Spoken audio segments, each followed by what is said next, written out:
நண்பர்களே வணக்கம். நான் TN37 ரைடர். இது நான் பார்த்துருக்கேன் லக்ஷ்மண் ஜங்ஷன். இந்த இடத்துல அங்கே ஒரு ஆட்டோ ஒன் வேல போயிடுச்சு.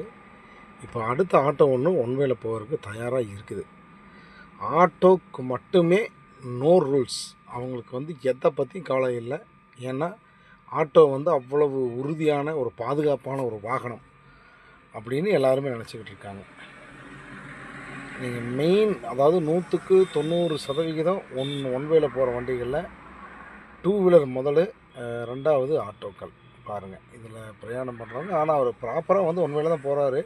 ஆனால் கரெக்டாக இண்டிகேட்டர் போட்டு போகிறாரு. அவர் போய் அந்த இடத்துல என்னென்ன ஸ்ட்ரகிள் ஆகுதுன்னு பாருங்கள். அவங்க எதையுமே ஆட்டோக்காரங்க பொருட்படுத்த மாட்டாங்க.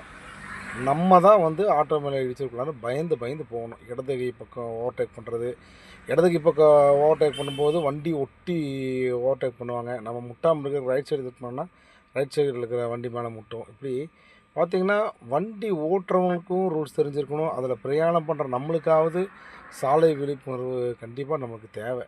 தயவுசெய்து பிரயாணம் பண்ணுறவங்க ஒன் வேல போனோன்னா ஒன் வேல போகாதீங்க. உங்களுக்கு நான் காசு கொடுக்குறேன், என்னை சரியான ரூட்டில் கொண்டு என்னை இறக்கி விடுங்கன்னு சொல்லி கேளுங்க மக்களே. நம்மளுடைய பாதுகாப்பு நம்ம கையில் தான் இருக்குது.